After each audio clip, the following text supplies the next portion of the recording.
Welcome to Behind the Sports Medicine Podcast, proudly sponsored by AJR Sports Science and Healthcare Consulting. At AJR, we are committed to offering a comprehensive range of exceptional services, including applied sports science analytics, healthcare and sports medicine consulting, and leadership and coaching development. To learn more about AJR, visit their website at ajrsportscience.com. I'm your host, Andrew Rizza, an allied healthcare professional with over 25 years of experience. My career has primarily spanned private physical therapy and public school athletics. Driven by curiosity and a passion for the industry, I created the Behind the Sports Medicine podcast to explore the ever-evolving landscape of healthcare with a focus on sports medicine, physical therapy, athletic training, and sports science. Each week, we'll dive into the challenges healthcare professionals encounter and discuss how collaboration can enhance understanding within the industry. Our goal is to improve the experience for patient and athletes alike. Now, on to the show. On this week's Behind the Sports Medicine podcast, I'd like to welcome Ron Laham. Ron is a certified and licensed athletic trainer and a certified strength conditioning specialist. Ron is currently an assistant professor at LaSalle University, teaching several programs in the exercise science, rehabilitative sciences, and the applied sports science analytics programs. He was a key contributor to the development of the rehabilitative science program and the applied sports science analytics program, which was one of the first in the United States. He has also helped contribute to the development of the high-performance sports program, which, if approved, would be the first of its existence in the United States. He is a key contributor in the development of the partnership with the Belfast Giants hockey team in Northern Ireland. Previously, Ron was the assistant athletic director and head athletic trainer at Emmanuel College from 2007 to 2014. He was the assistant athletic trainer at UMass Amherst from 1993 to 2007, and he worked with the men's basketball team who reached the Elite Eight in 1995 and the Final Four in 1996. He was a head athletic trainer at SUNY Plattsburgh from 1991 to 1993, working with men's hockey, who was the national champions in 1992 and reached the Final Four in 1993. He was also an athletic trainer for USA Basketball 22 and Under World Championships in 1997 and the Nike Hall of Fame Hoop Summit in 1995. Ron received his undergraduate at Northeastern University in athletic training and physical education and received his graduate degree from the University of Virginia in athletic training. He's been a presenter at the NATA, the EATA, the Athletic Trainers of Massachusetts, and the AT Educators Conference. Now on to the show. Hey everybody, welcome to this week's Behind the Sports Medicine podcast. This week I have Ron Laham. Ron is an athletic trainer and he's an assistant professor at LaSalle University. Ron and I met maybe 15 years ago through a mutual colleague. And quite frankly, Ron and I, that weekend we were at the NATA convention, I think, in Philadelphia. And we rounded the night out at like 3 a.m. at some diner joint that he actually ended up remembering where it was when he worked at UMass Amherst when they used to go down and, I believe, play Temple. Yep. And we both rolled into lecture at 8 a.m., so championed it. And then the next NATA convention, we were helping our friend Anthony up Bourbon Street because he had like 95 hurricanes that day. So, Ron, we got a little history, and it's great. Thanks for coming on. Yes, we do. No, thanks for having me, man. Ron, can you just tell the listeners a little bit about you? Just a brief description about, yourself and where you are today in your career. Yeah, sure. Right now, like you said, I'm an assistant professor at LaSalle University teaching in the undergrad XI program. I also teach in the grad programs for our applied sports science analytics and rehab science program. I was teaching the athletic training grad program, but I no longer do that side of it because that would have been some summertime stuff. So I get out of that. But prior to that, I worked.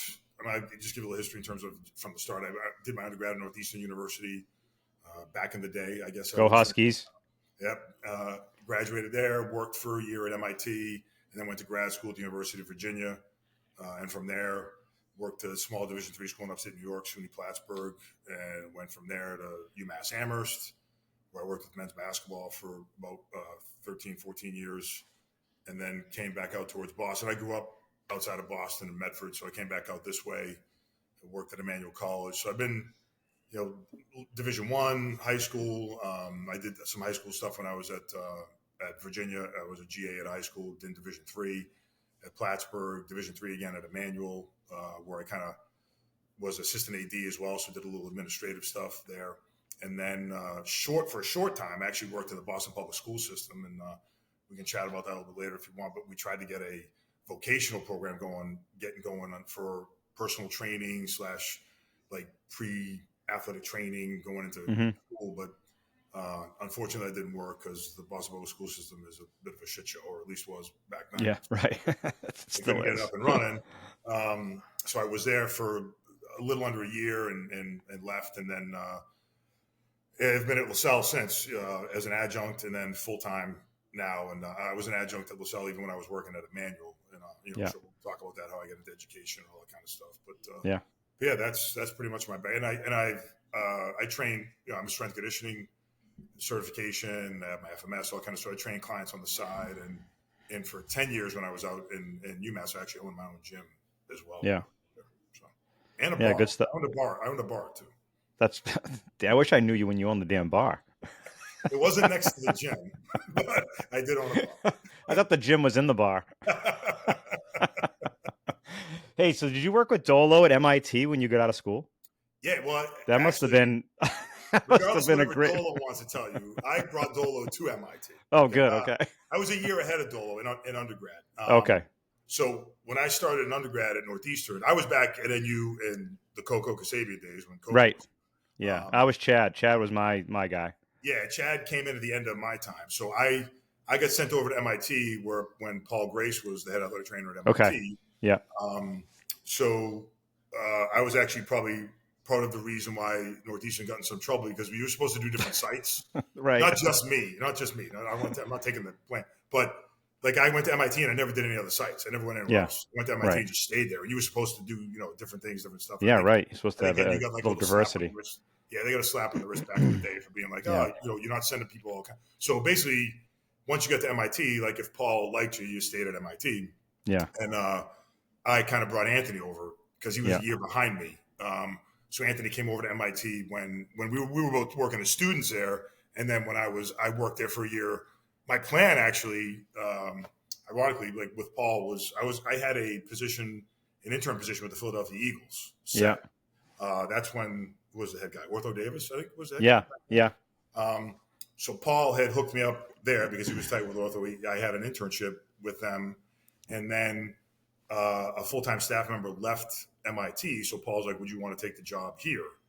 And I'm like, "Well, you just got me this job with the Eagles. Like, what am I supposed to tell these guys?" Like, yeah, right. Like, you got me this.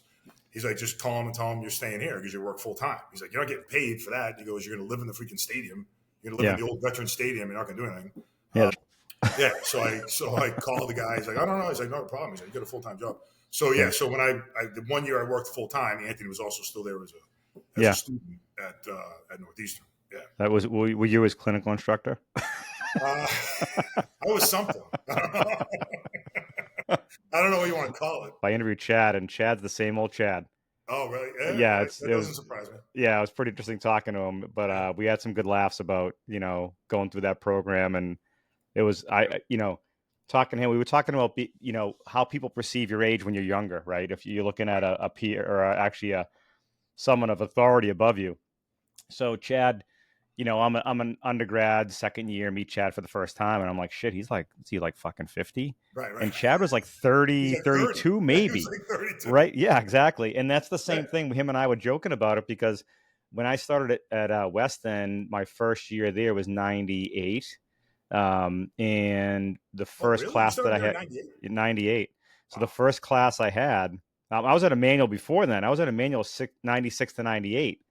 And then I left, and I think that's when you came in, or maybe I forget who was in between us. Later. Okay, you came in later than that. Yeah. I think Rob. What was Rob's last name? He used to work for us at Sports and PT. He took it over for a little bit, and then after he left, I think that's when you came in. But Andy Yasinoff was my boss.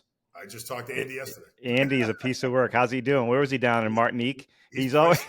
No, he's still getting ready to start another season, man. Jesus Christ. Start another season. What's this, year 45? It's got to be. He's got to be around there, man. He is record crazy. Like 900 wins. He's. My wife said he threw the best parties.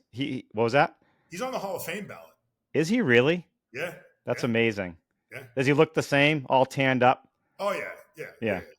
He's the same. He's a funny dude. When you talk to him again, tell him I said hello. My wife. I'm probably going to grab a drink with him on Monday or Tuesday. Yeah. Maybe out the join you. I'll just show up. Where are you going?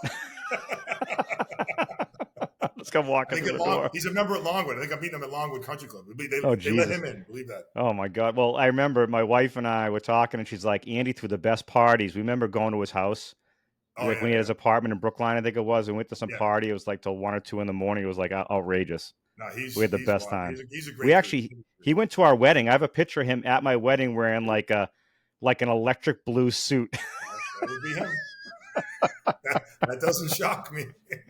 It was the funniest thing. I remember him on the sideline. My wife was like, "Who the F is this insane. guy?" Before the game started, tie was off, shirt was rolled up, unbuttoned like down to his navel. Like crazy, like nuts. I thought it was Freddie Mercury. He's nuts. Like, I mean, and I was with Cal, and Cal was crazy. I'm like, this dude is out of his mind. Yeah. Like, I couldn't believe when I started there, because the AD, when I left UMass, the AD at Emmanuel, she actually came out to UMass. She always shows, she kind of like recruited me to come out there, because I was ready to leave the Division I and all the run around and go get back out towards home and D3. And she had said to me, she goes, you've worked high level Division I basketball, blah, blah. She goes, wait till you see this guy on the side. Oh my God, he's out of his mind. I'm like, what do you mean? I'm like, how crazy can this be? I'm like, this is Emmanuel College. This is GNAC. And the first time I said to people, I'm like, look, you got to go to a game just to watch. Just to watch the animation. I'm like, don't even watch the game. Just watch Andy. Yeah. It was like unreal. And when I was there, it was all female, right? So there was it wasn't co-ed.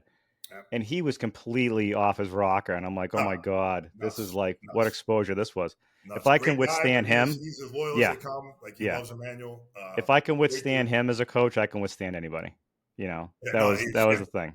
Yeah, he was good. So I didn't really do that. So when I had when I was mentioning the athlete that I was talking to, he became a good friend. So he's so I just turned 51. He's 44, I think. When I was there, I started at Weston. I was 23 or 4. Right. Wow. So it was young. Yeah. And he was 18. So he goes, we were talking about 3 years ago, and he goes, how old are you? And I told him, he was like, I thought you were fucking 50 when I first met you. He goes, talking about perception. He's like, we're 5 or 6 years apart. It was like the craziest thing. That's and he's like the crazy thing, you look the exact same. Yeah. No, it's unreal. So good stuff. That's funny. I'm telling you, we could sit here for hours and talk about Andy and some of the experiences. Oh, we absolutely could. Yeah. Well, that's going to be, you know what, we'll have to do a live version. We were talking earlier. We'll have to sit down at a pub and hang out and do a live version. I'm sure the listeners would love that one. Oh, and we can bring in some guests. I know, it'd be awesome. So what drove you to become an athlete trainer? Was it always athlete training, or were you thinking phys ed, strength conditioning? Like what was it that drove it? No, to be honest with you, like it's kind of what I tell my students when they ask me. Like, I got injured. I played baseball in high school, and same story as probably a lot of other people. I had a shoulder injury in high school, and I actually went into Children's, saw McKaylee when I was younger. If I could talk about age perspective there, I probably thought he was like 50 then, and he was probably 30 then. And he looks the same now or 80 now. So I get evaluated, and they sent me to PT and stuff, and I was like, man, I'm like, how do you know all this shit? Just from feeling around my shoulder and doing some tests and moving me around. Like, how do you know I got a rotator cuff impingement problem? So that kind of fascinated me, and that was in high school, and I really liked anatomy. Even in high school, like, I got into my anatomy course. I had a really good anatomy teacher, and I knew I wanted to go AT. So at Northeastern, I just basically did AT and phys ed. Yeah. I always thought, maybe I'll teach PE or something like that if I wanted to, or something like that. So I did AT and PE there, but I always knew I wanted to go into athletic training. So luckily, coming out of high school, I knew what I wanted to do. So I applied to AT programs, and went from there. But it was really the injury that kind of sparked it, and the rehab. And it just kind of fascinated me that you could figure that out by, it's what we do. Is you move something around, do some special tests. Oh, you got this, you got this, you got that. And boom, here's what we do. It's always something new every day. That's the one thing I love about the profession, is that you're interacting with people, you're helping them get better, you're looking for the best outcomes you can, and you're hoping that you're right? You're like this. No, you're not throwing the dart at the dartboard. No, but your differential diagnoses and leaning on other colleagues, and I think that's the best part of it. And I like, we talk about how it can be boring sitting on the sideline, or like Dolo sitting in a dugout. Right. But the way you look at it is the relationships that you gain with those people that you're working with and the trust that you Exactly. gain with them. And that makes it exciting. You Yeah. know, No, it does. It does. what, what really excited you working with the athletes? I mean, you said you worked, high school, Division 3, Division 1, you did Yeah. some, some consulting, I guess, for the hockey over at, in Ireland. I don't know if that was just because you wanted to go drink Guinness with Chris, but that was Well, my that's first thought. part of it, but Yeah.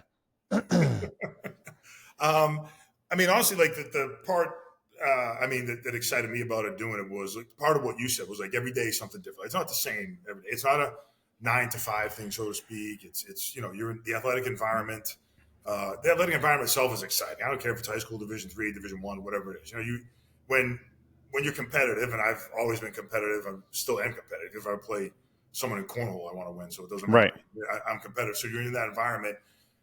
You like the pressure, you like that stuff. Now, granted, and I'm sure we'll talk about it, some coaches are nuts and they're a little bit off the deep end. But to me, the exciting part was one, the athletic environment. Two, those connections you make with athletes. Yeah. Like you were talking about, like there's guys back from UMass that still call me. One, if they get hurt. Two, if their kids now get hurt because their kids are playing. Right. You build those connections with guys in terms of that stuff. So that's exciting. And like I said, the to me, a lot of the stuff is, and even this is what I teach, and to me, it's always like you're trying to figure out the puzzle. What exactly is causing what this problem is. Yeah. It's not as always as straightforward as it seems. Okay, and like I talk to people, okay, you have a patella tendonitis as a basketball player. Okay, well that's fine, but should you? But there's got to be Right. something going on. You've been jumping all your life, you've been running all your life, and all of a sudden, at the age of 22, you got a tendonitis. Well, what's contributing to this? Let's figure it out. Let's drill down and like you said, let's problem solve and do this stuff. So that's stuff that was exciting to me about the day-to-day aspect of it. And then, like you said, just the athletic environment. I mean, when I was at Plattsburgh and we were really good Division 3 hockey, we were national champions. My first year there, we were national champions. Second year, we were in the Final Four. Mm-hmm. There's a thrill to that piece of it. I mean, you're Right. competing at the highest level. That's good. And then at UMass, I was lucky enough to get there when Cal was making his run with them. Yeah. We went to the Elite Eight, went to the Final Four, and that's it's exciting. A piece of that. You're playing in Madison Square Garden, you're playing North Carolina, you're playing down in Texas, you're flying across the country, you're going to Alaska and playing in the shootout. There's a fun piece to it, but then there also comes a point as you get older where you're like, I don't know if I want to be, on the whim of these 18 to 22-year-olds and someone screws up in practice and it's like, no, get off the court. We'll be back here in 2 hours. And I'm like, yeah, right. Okay, well, I guess I'm not having dinner. So right. I'll stay here for the next 5 hours. Yeah. That's the other piece to it. Right. So I talk to young student athletic trainers all the time about with clinical and, what do you aspire to be? What type of level of athletic trainer do you want to be? Or do you want to continue to be an athletic trainer? Do you want to go and some of them it's like a foundational stepping stone for them to go into PT, PA, whatever else, maybe medical school if they decide to for whatever reason. And I think there's a lot more that are doing that actually. Yeah. Using it as a springboard to something else. Yeah. And again, some want to aspire to be professional level athletic trainers or high D1 athletic trainers. And I had to say to them, I have lots of friends that have done it. It's very hard to hold a family down. You could be moving from one place to the other. Contracts could be 1 year to 3 years in length, and you're traveling. Just like you said, coaches like you think Bill Belichick's like, "Hey guys, shitty job. Get off the field. Let's go to the room and go watch film, and then we'll go back on the field." We'll go back out. No, exactly. Yeah. And that's the way it is. Calling your wife and saying, "Hey, I'm not going to be home for dinner." Yeah. No, exactly. That's the tough part of it. That kind of gets old after a while. I mean, there's like you said. Now, the one thing I always say to people too is like when you're winning and you're making those runs in the NCAA tournament, it's a little more palatable. Right. Like when Cal, we had our run when Cal was there. Brew did a good job for a few years, but we started to fall off. I mean, you're not going to sustain what John built up. UMass will probably never do that again in terms of that level. But when you then don't win and you're not going to the tournament, you start to be like, well, we're busting our ass here, and not only that, I'm losing. I'm not going to weddings. I'm not going to birthday parties. I'm not going to these things that are going on in your family. The groupies stop coming around. The wrong groupies.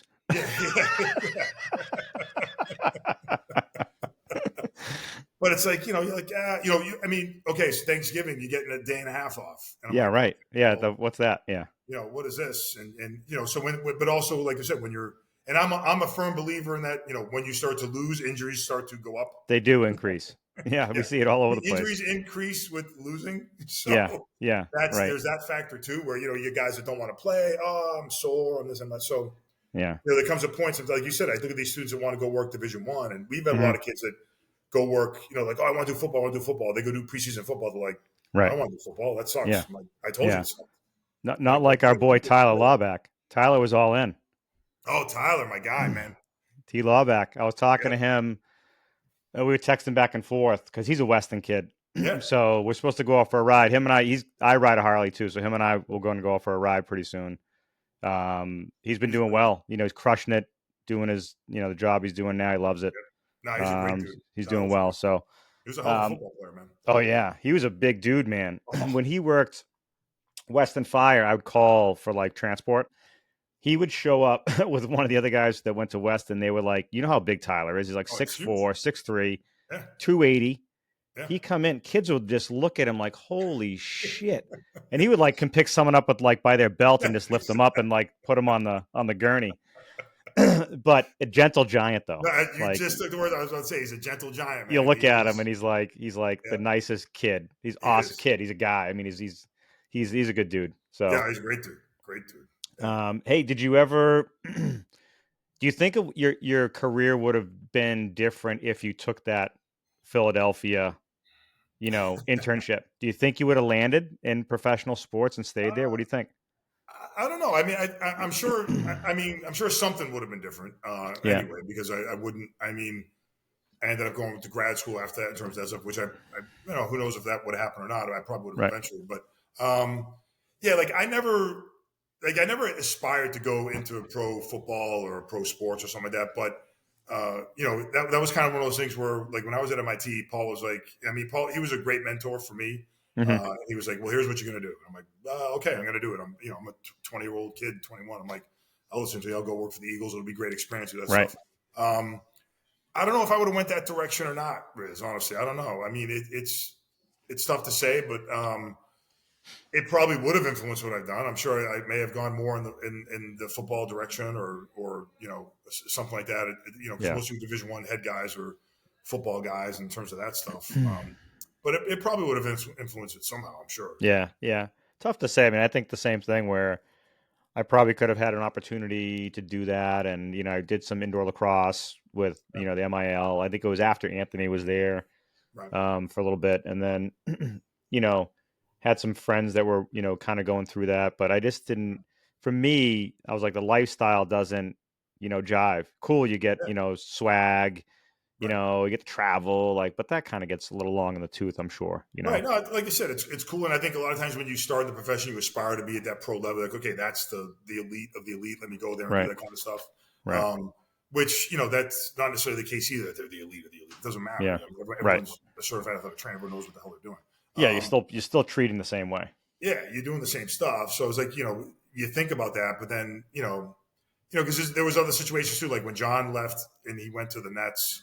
He's like, "Do you want to come down to New Jersey?" And I was like, "Look, man, I'm like, go down there and meet the guy. Like, don't just get rid of the guy before you go there.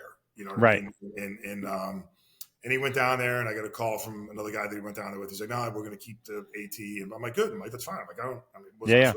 I wasn't looking, hard to go to New Jersey anyway. So I'm like, Yeah. "That's fine." But then, like when he was in Memphis, I got a call from one of his assistants, like, "John wants to know if you want to come down to Memphis." And I'm like, "It was when I just opened the gym. I just opened the business in Western Right. Mass." And I'm like, and I was like, "Look, man, I don't know if John's going to stay in Memphis. Like, Right. I don't think that's not John's end game, you know." Right.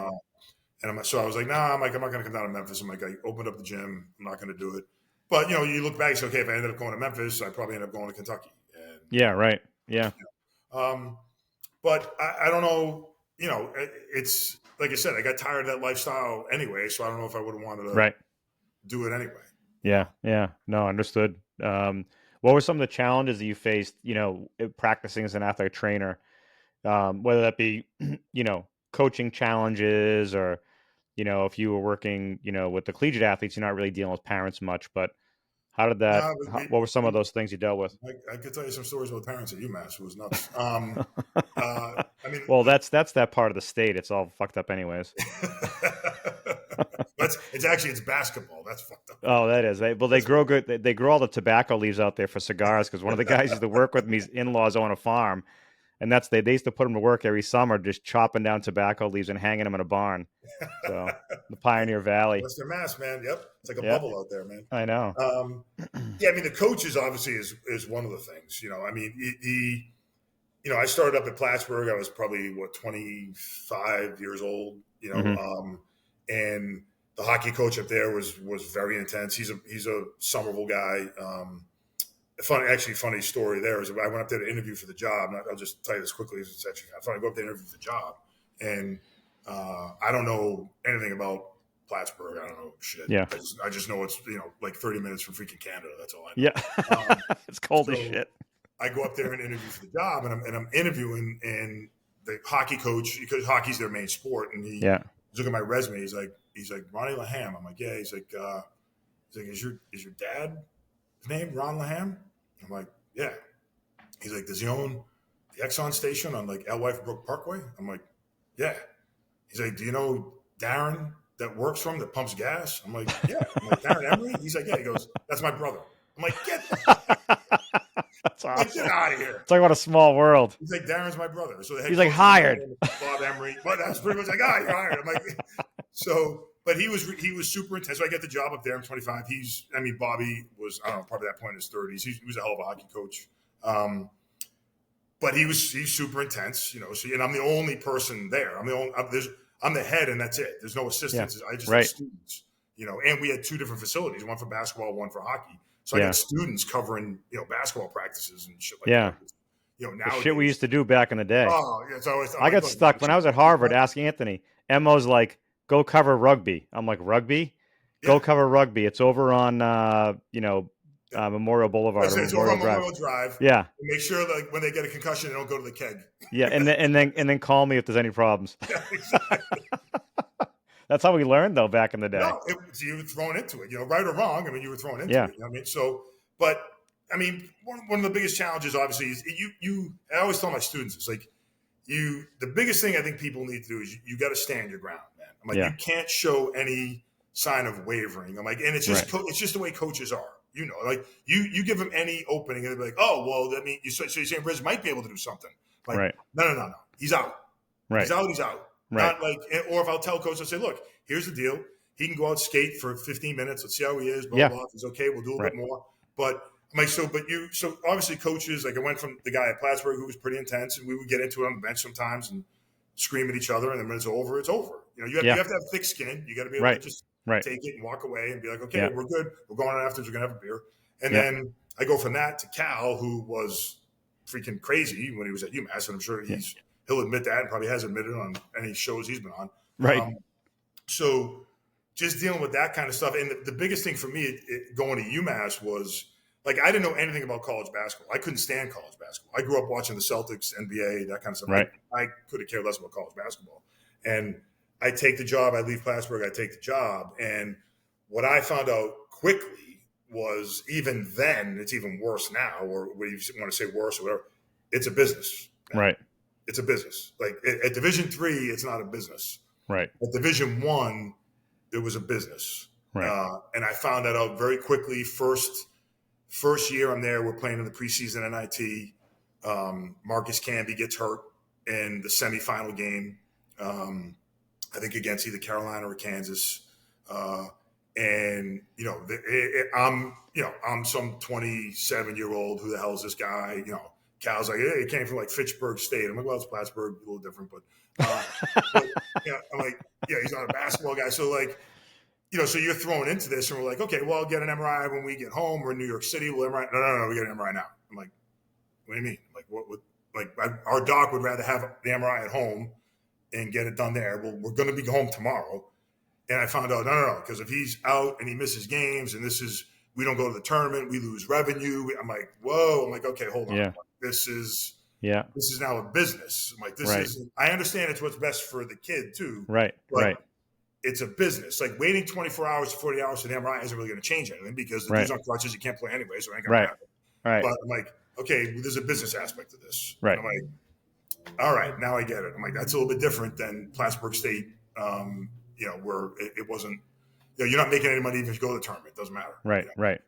And UMass is relying on that money from men's basketball to sustain Fund other other athletic stuff. programs. Right. You know what I mean? So that was a challenging piece for me. Was I'm like, and I mean, I've always been a guy where I'm like, okay, I want stuff done quickly. But when I was there, Cal's like, well, I don't understand why we can't get MRIs in a day or two. And I'm like, what do you want me to do? Like, I just got here. Like, I don't know what your system is. I'm like, you want to get an MRI tube out in the back of the Mullen Center? I'm all for it. Let's get it. I'm like, as quick as we can. So those challenges to me as a young person coming into that, like I had to go to the head guy and be like, all right, look, like this guy's crawling up my ass. Like if Riz is hurting Monday, I can't get an MRI until Friday. That's not acceptable. We got to get that. And I agree with that, but I'm like, I don't know how I can do this. Right. Like I'm just coming in here. Like, how do I change this? And and we did. I mean, we got our physicians like, okay, look, and right or wrong, but it does trickle down. I don't want people to understand, like, it does trickle down. People are like, okay, you get special treatment. It trickles down. Like Cal used to always say, a rising tide lifts all boats, man. Like, you're going to get yours too. But it was like, okay, if I call about a basketball player, this dude's got to be in tomorrow. Right. Like, there's no, I'll see him Wednesday, Thursday. No. This fucking guy's getting in tomorrow. Right. Or you're coming here tomorrow to see him. It doesn't matter. Right.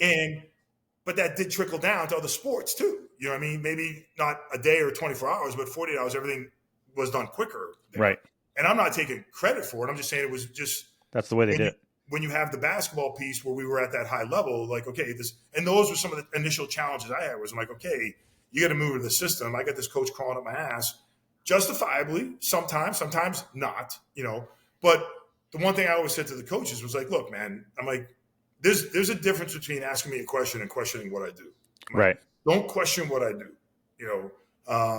because I'll get the MRI if I think we need it. We'll get the CT scans if we think we need them. If we don't, I'm not going to pump some kid full of radiation just because you want him to go get full radiation to confirm that he has a fucking ankle sprain. Like, I know exactly. Yeah. I don't need that. And that's what I was saying. Just don't question me. We can have a discussion. I said, I don't tell you in the middle of the game when to go play zone because we're getting torched. I'm like, so don't tell me how to do my job and we're going to be good. And it worked out fine, but that was probably one of the biggest challenges was that, like, when I understood, like, this is now a business at the basketball level. Right. No offense to the soccers and the baseballs. And that's a business down south. UMass baseball is not a business because you're not making any money. Right. You're losing money. So that was the challenge. And we had some things with parents. I mean, there was, man, like I said, I could tell you, we don't get an hour, but there's parent stories I can tell you. You'd be like, what the fuck, man? I know. Yeah. Like, I'm looking out for your kid, and you're calling me at home telling me you think I'm holding your kid back. I'm like, yeah. I'm looking out for your kid. Yeah, right. And you're like, you're keeping us down. I'm like, no. Yeah, I think it's setting the expectation, right? I remember the first interaction I had, well, not the first with Andy, but when I was the first real heated discussion with Andy about a player that I was wanting to keep out for an injury, and I forget what the injury was at the time. I mean, that was, almost 30 years ago. Right. We were literally nose to nose yelling at each other in the hallway with the old athletic training room. And I had 3 athletes in my office staring at us like, what the fuck is going on? Like Andy, both of us are Andy. So they're yelling at each other like toe to toe, like who's going to punch who? And then after he walked away, he didn't understand it because he really didn't have an athletic trainer that's ever really stood up to what he was dishing, but also giving him the explanation as to why it's best for the athlete's interest and what we're going to do to make sure the athlete was safe to go back. After that, I never had a problem with him. Like he respected my authority to be able to make sure his athletes were, healthy and ready to play. Right. And if they weren't, we're getting the doctor in right away to take a look at him. At that point, Dr. Demacourt was my team physician. He had just come into Boston. We used him. He was awesome, right? And we had a pretty quick, nice, pipeline right up to Children's because it was in the backyard. So as far as parents, I mean, I've had my share of discussions with parents that have been not heated, but At the high school level, it's not as crazy, especially coming out of Weston. I'm not getting a lot of parents going, "You're just holding my kid back from a D1 scholarship." Yeah, it's probably Right. not happening. Yeah. In swimming, that they had a lot of D1 swimmers and some Right. and some baseball players, but it's not very often. But again, like you said, it's I think the respect of the coach once you get there, the buy-in, Yeah. what you're providing, and that you can do it, and then the athletes respecting you and the buy-in from them, and then everything kind of falls in place. Yeah. No, absolutely. And again, you've got to, like I said before, first thing foremost, you got to have thick skin, and you got to be able to handle, and things have even changed more. Like Cal would say some stuff, and other coaches would say some stuff that nowadays you couldn't You even can't think about. say. You can't think about saying It's to like you'd be in athletes. jail. Yeah, I mean, but you got to be like you said earlier with students, like you've got to put yourself in their shoes, like, and especially at the Division I level. Like, it's a business. If you don't win, you get fired. Yeah. That's your livelihood and all that kind of stuff. I said, so they're going to push for their players, their men or women to be on the field, on the court, whatever it is. They're going to push for that. I said, but if you stand firm in your belief that someone's not ready, I said, but you can't give in. I'm like, Right. when you give in, then they think That's it. Kiss of going death. forward they have you. Yeah. I says Yeah. you can compromise, you can discuss, Right. but you can't. There's a difference between doing that and caving in. Right. Like, you can't just cave in because John would yell at me like, I want Carmelo. He should be practicing. Oh, okay, Right. go practice. Like, Yeah. no, he's not practicing. Right. Right. So Yeah. The way. I'd be like, well, can he shoot free throws? Can he just do the shooting drills? Yeah. Okay. Yeah. Yeah. That's how I compromise too. Same thing. We do the shooting drills, but I'm keeping my eye on you. When you get that motherfucker into a regular drill, I'm pulling him out. Exactly. I'm gonna throw the basketball at your head. Yeah, I'm pulling him out. I'm like, I'm going to be sitting right here. Yeah. If you try and sneak him into that full court scrimmage, Right. he's coming out. Yeah. Yeah. Because I know that's what you're going to do. Yeah. And that's okay, but I'm going to be there and I'm going to get him out. Right. Yeah. That's the conversations I typically have too, and it's good for the athlete's psyche too. They have so much going on, the anxiety, depression shit that's going on with a lot of these kids because they have so much expectations to live up to. The parents hold them over the fire a lot of the times, and it is a little bit, frustrating, but I'll do the same thing. Hey, Susie can go shoot free throws, but she's not practicing just to keep her head in the game. Or, Jimmy can go, throw, take shots on the lacrosse goalie, or they can help teach the younger kids on the sideline and help coach them. Right. Just involving them at some level helps because they know that they're involved. They're not disappearing. Right. They do rehab with you first, and then you can send them out. Yeah. No. So that's. But I always tell my students, like, you've got to. Obviously they're going to push you. I says, now no one should be unreasonable. No one should treat you with disrespect. And it not always is disrespect. I mean, it's them trying to push you to get this athlete to do stuff. I said, but if you stand your ground and, you hold your position, then you're going to be okay. And like you said, then going forward, you're okay. Yeah. You have it out with Andy that one time and it's over. Yeah. Yeah. That was it. That was it. That was the honeymoon was over. Right. It's over. Like, okay, this is it, man. This is the way it's going to be. I'm running the show. Yeah. And, but they trust you and they do all that stuff. We had mutual respect for each other, which was good. Exactly. That's like as long as the respect is there. I'm like, coaches can yell at me. I'll yell at them. I've done it. Like, I've done it with all the coaches I've worked with pretty much. But as long as you don't disrespect me, we're fine. Yeah. We're fine. Yeah. So when you stepped away, and I don't know if you really stepped away from athletic training at UMass, but you then moved into like a rehab coordinator's position. Yeah. What were some of your primary responsibilities there? I mean, obviously, probably overseeing a lot of the rehab protocols and the protocols themselves, but did you guys have any PTs on staff or PTs you guys went to, or it's all strictly athletic training and orthopedists? We didn't have any PTs on staff. We had, the good thing about UMass is we had a health service on campus. We had PTs up at the health service on campus. Okay. So I would utilize them. To be honest with you, I utilize them a lot of times with like back and pelvic stuff and things like that. Like if I had some stuff going on, then I'm like, I think this person's got a pelvic rotation or something that I want to set eyes on it. Can you guys take a look at it and stuff like that? ACLs and all that kind of stuff we kept in-house. Yeah. I did all that stuff. So when I transitioned to the rehab coordinator, one of the reasons I did it was because I owned my gym out there. And I'm like, okay, I'm going to take some time and spend some time training clients at the gym and do something else. I can go part-time with the rehab. Basically I did all the long-term rehabs. Didn't matter the sport, didn't matter the athlete. And like personally, I think it's a great position. I think every Division I place should have a rehab, right? Because you take it, you're ingrained with everyone that's there, and you take some of that long term stuff off the plate of that athletic trainer with that sport, right. But they're still involved in it, right? So no matter what the sport was, I might be doing the ACL rehabs, labral tears, long term, even soft tissue stuff. If it's a track athlete with like a long term soft tissue problem, I was doing all that stuff, putting the protocols together. We had orthos come to the athletic training room as well as their office was in Northampton, and then they ended Yeah. up opening on Amherst too. So working closely with them with the protocols and the rehabs and all that kind of stuff. And like I said, calling in the PTs at the health service if we needed them. We had a massage therapist that would come to the athletic training room. I learned a ton from her. Yeah. In terms of soft tissue work. I'm a big proponent of that stuff, so I learned a lot of that stuff from her, watching her work and do those things. And yeah, that was a role. It kind of allowed me to step back from the travel and all that kind of stuff. So I did that for 3 years, and then went back to basketball for 1 year, and then left and went to Emmanuel. Yeah. Yeah. But I think the rehab. I'm a firm believer. Like that's probably one of the ways if I were to get back into it, that I might get back into it would be if there was a rehab coordinator role. Like I don't Position. want to Yeah. Right. and do all that shit, but and I think they should have them. Especially now with all the data stuff. You got to work closely with sports science and all that stuff now. Yeah. There's data, workload ratios, and all that kind of stuff. And you got to understand that piece and getting people back the right way. Yeah, I mean, and that was kind of my next question for you. Would you go back into it? It sounds like the rehab role, the rehab coordinator role. I wouldn't want to go back to the travel and all that stuff. Yeah, yeah. I would do the rehab coordinator role, something like that. But there's really none out there. Yeah, I mean, they're usually hiring PTs to come in and do it. Right, and it's or multidisciplinary, right? Yeah, someone that's got a dual degree. Yeah, it's usually something that might be a PT, ATC. They're doing that kind of stuff. So yeah. That would probably be the one way I would get back into it. It's funny because I was talking to Andy. The head job's open at Emmanuel, and he wasn't asking me to go back. I'm like, yeah, you didn't pay me enough to come back. Yeah, right. Now Ellie's still there, right? Is Ellie still there, or is she leaving? No, she's leaving.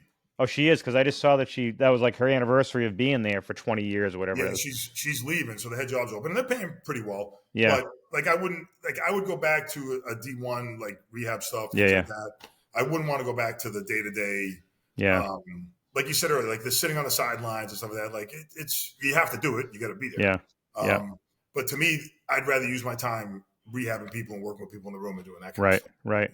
Now, where's Ellie going to? Is she going back to California, or is she staying out here? I think Andy said she's going back to school, be a nurse practitioner or something. Oh, is she really? Yeah, I think so. So I think you remember this. We hired Ellie when she came to California. We hired her, and she worked at Emmanuel for us. Right. And then the clinic, right? Yeah, I've known her forever. She's awesome. Yeah. I remember working with her. She was great. Yeah, I think she's going back to school, so their head job is open now. Oh wow, good for her. Yeah. No, she's a great person. She does a great job too. Yeah, I was there with her she was there as the assistant when I started there in the 7 years I was there. Yeah, that's good. You got the 7-year itch. Man, I heard that about you.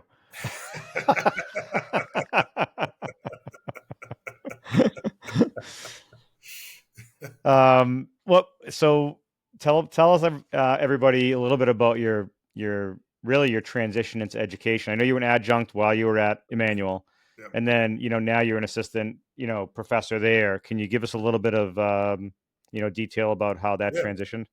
Yeah. I mean, and honestly, I always taught. And it's when I was at Plattsburgh back in the day, they had the internship route. Mm-hmm. Yeah. For AT. Yeah. So when I came into Plattsburgh, like we have an internship program. They're like, can you teach? I'm like, well, teach what? They're like, everything. I'm like, that's right, everything. Okay.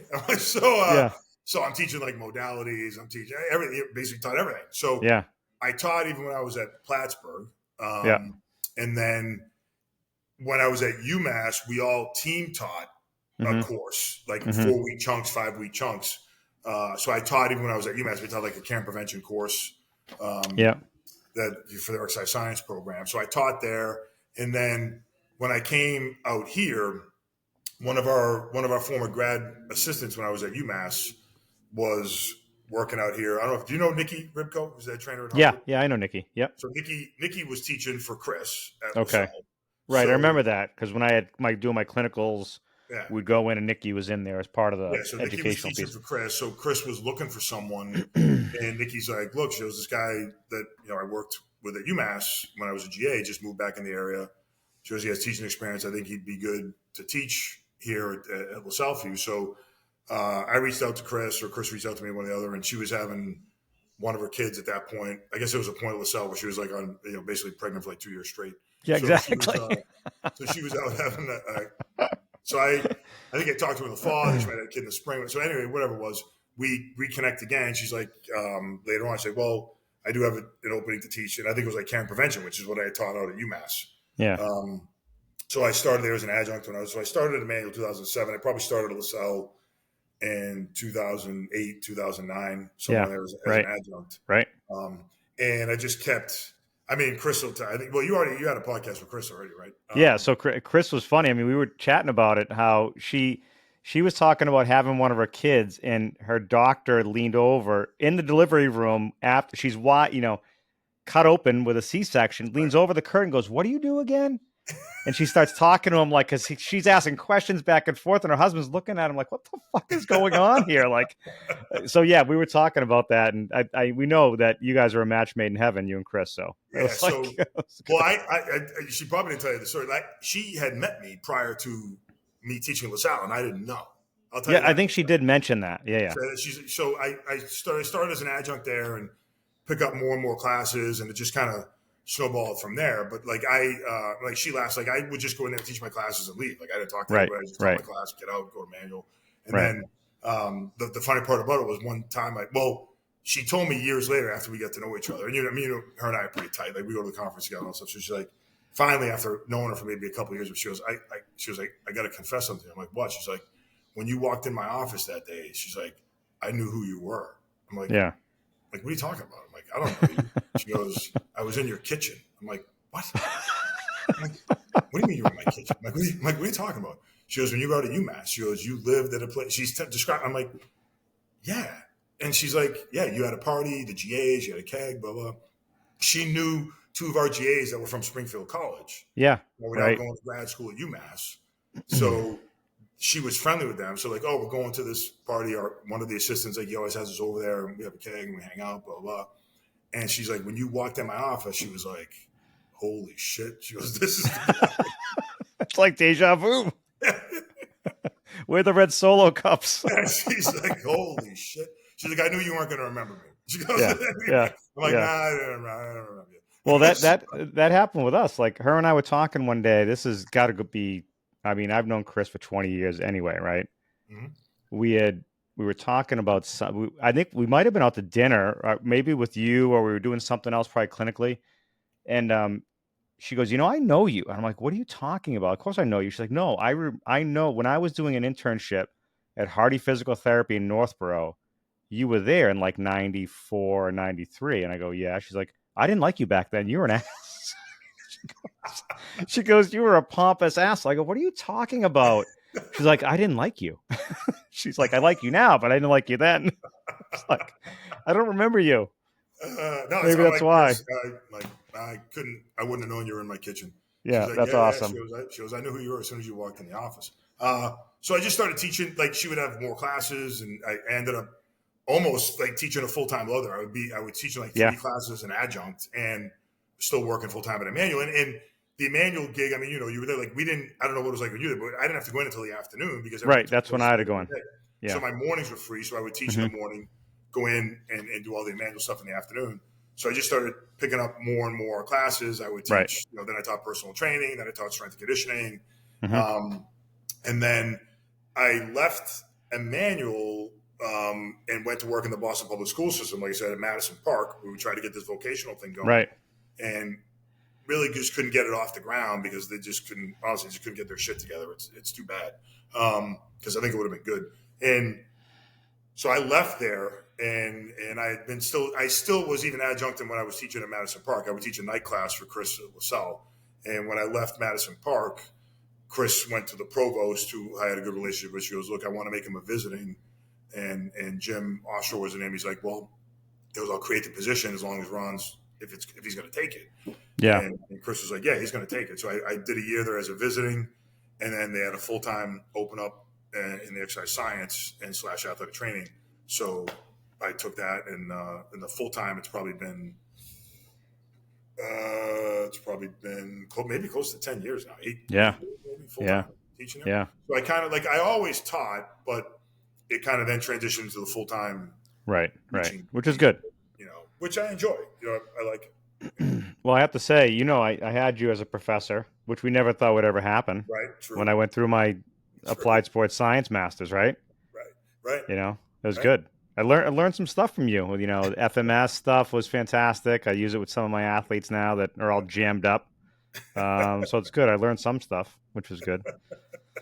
Um, so tell me a little bit about this new role, or what this kind of role working with the Belfast Giants. Now, I think it's probably just an excuse to go to Ireland with Chris and drink Guinness, but it sounds like you got something going on there trying to But we can't get a tell LaSalle relationship. that. LaSalle No, no. can't. So hopefully no one from LaSalle's listening. No, they. So actually, this kind of all happened. It was crazy how this stuff started too. So how it happened was a buddy of mine who is from East Hampton, Mass, played hockey at Providence College. Ended up playing for the Belfast Giants. So I knew him when I was out in Amherst. He worked for a buddy of mine who owned a bar. He used to work the door for him. So we became friendly, and he worked out at my gym when we were out there.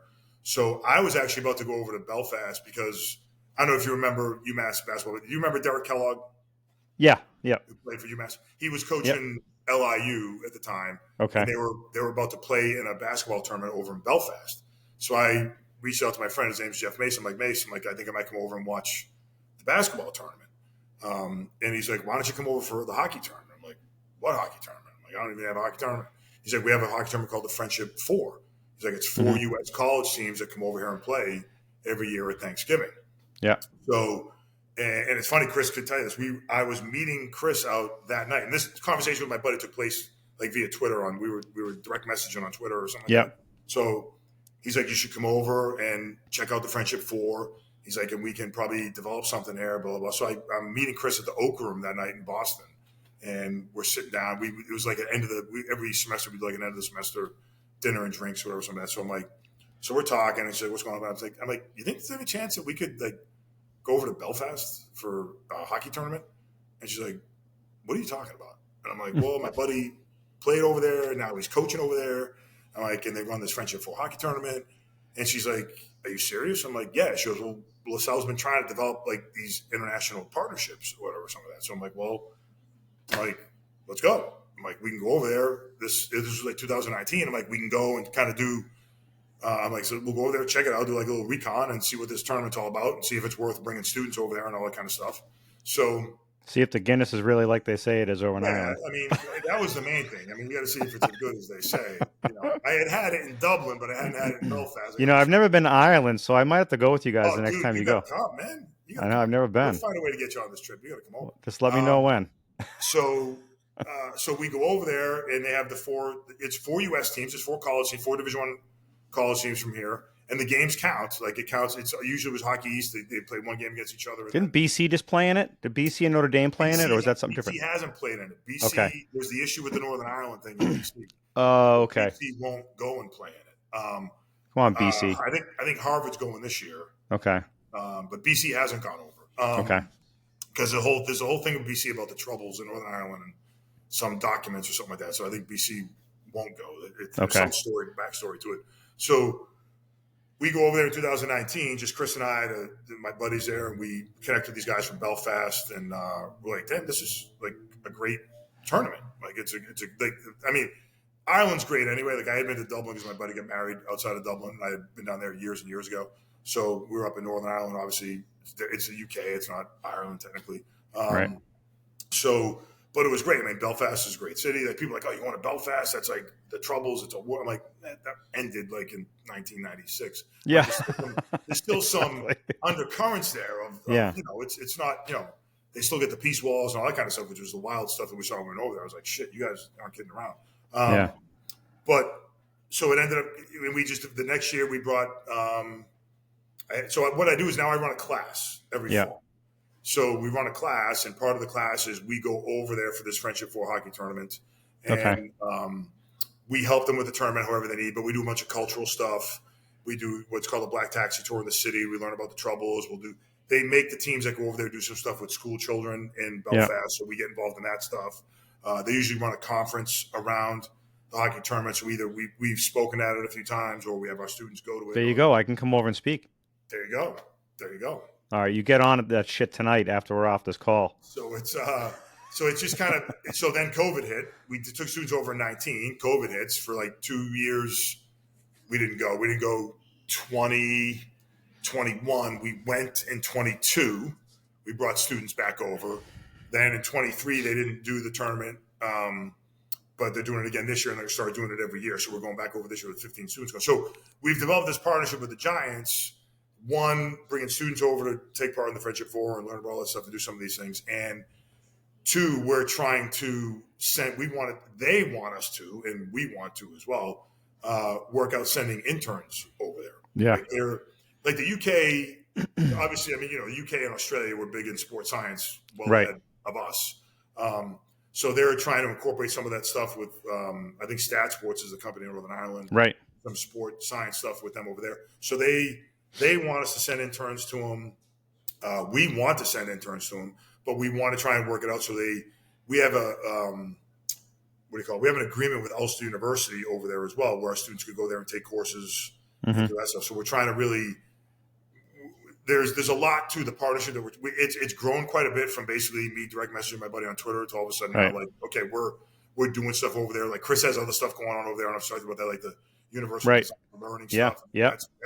That's all spawned out of this one connection that I had over there with this guy that has then morphed into this work with the Odyssey Trust, which owns the Giants and owns the W5 and their life science arena and all that kind of stuff. So, and then I talked to the Giants, actually talked to me this year. It didn't work out for this month. They were talking about going over there and doing their testing for the hockey team in August, but it didn't work out this year. So going forward, I might try and go over there and do some of their preseason testing, bring a student over, do some of their preseason testing in August to help them out and do some of that stuff. So it's been good. I mean, it's like our students love it. Every student that we bring over there, like, is dying to go back. They love it.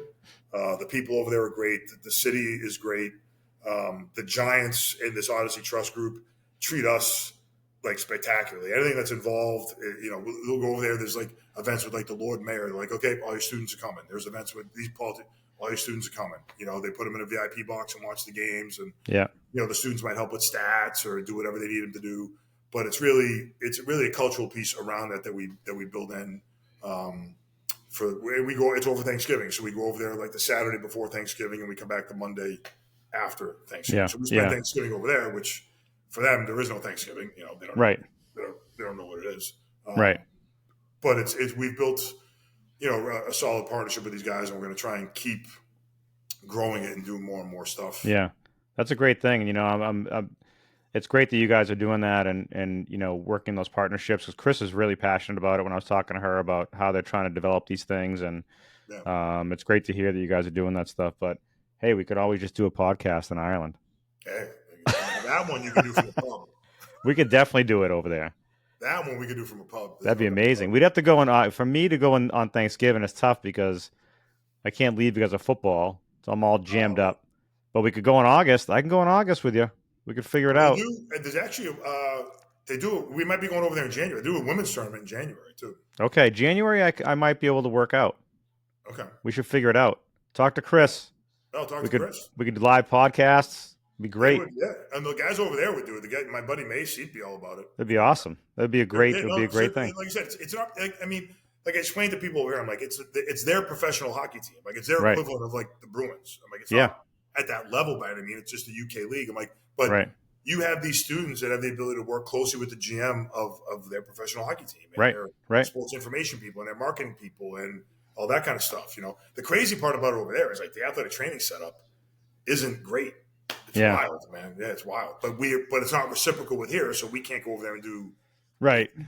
Yeah, I mean the just sports medicine itself in European countries is different, or just around the world is different. I mean, they run out and they cold spray your leg and put you on a stretcher and run you off. Like, and the physio it's like, and the cold spray it's literally like Bugs Bunny. Yeah. Yeah.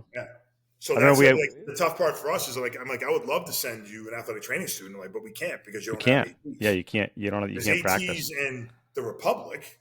Yeah. But they're not ATs in the UK and the Northern Ireland. I'm like, so we can't do an AT student to go over there, but we can send some science students over. Yeah. Stuff, Well, good stuff. I'm excited to hear more about what you guys are doing. That's awesome. Yeah, no, it keeps going. So hopefully we'll keep it going. Well, this is good. That could be our next live podcast with you and I together. Yeah. in Hey, man, I'll do person whatever you want. over Yeah, a Guinness. absolutely. Absolutely. Amazing. Absolutely. What's a little fun fact about Ronnie that we don't know? Let's see. That's actually interesting, other than what we do know, which is interesting. We were in Philly and we went out to breakfast, walking down the street. And it's 3 in the morning, right? We walking down, and all of a sudden there's a fight in the middle of the street, two guys going at it. So you're like, this is normal, it's Philly. I'm like, all right. He's like, just keep walking, keep walking. I think it's down this street. We take a right, go down some street. There's a club out there, guys sitting there looking at us, and all of a sudden there's this diner lit up like a Christmas tree. He goes, "This is the place." We go in. I remember asking the woman, I wanted 2 over easy with like scally bread and corned beef hash. She's like, "We don't have corned beef hash." I go, "What the fuck? You don't have corned beef hash? It's the easiest thing to make." She goes, "We have scrapple." I go, "What the heck is scrapple?" And it was just a ball of pork. It's like all the shit you don't want to eat in a roll. But we felt good because that hit the spot. We were able to Yeah. rally in the morning and go to our lecture. Yeah, that was my late night spot when I was in Philly, man. That was awesome, I do man. those spots, man. It was good. It was good. It's like Pittsburgh. You ever been to Pittsburgh and gone to Permane Brothers? No, I haven't. Oh, Permane Brothers is like that, man. The good. I think you and I actually did go. We also went to Gino's or Pat's first cheesesteak. Yeah. Yeah, that was a disaster with Jesse. Yeah, they're overrated. Yeah. They're overrated. I don't know, fun fact about me, I guess, I don't know. And I saw that and I was thinking, I mean, one thing that came to mind, I don't know if it's a fun fact or not, but it's a fact. I actually flew on the Concorde. Did you really? Yeah. Yeah. When I was and you're old as fuck, man. That thing's been out of business for a while. Yeah, when I was at UMass. Really? Yeah, because this is when Cal was coaching. They want us to go over and play at a tournament in Strasbourg, France, I believe. Yeah. My daughter actually was going to go to that part of France to teach. Yeah, so awesome place. Back when we were good, we were number 1 in the country. UMass was something back then. Not that they're not now. No disrespect to people out there now, but so they're like, "Will you guys come over and play some exhibition games in France?" Like, it's right on the Germany border, I think. Right. Yeah, it's right there. Drove over to Germany and got like schnitzel or something like that. Yeah. You got your lederhosen. Yeah. So Cal says to them, the only way we're going over is if we fly on the Concorde because we got to get there quick. No shit. Yeah. Because it's over Christmas break. So like you get 4 days, 3 days. Yeah. He's like, we're going to fly on the Concorde. So we flew. That's crazy. How quick did you guys get there? I think it was 3 hours maybe? That's nuts. And it's wild. Like when they tell you, well, I know they don't fly them anymore.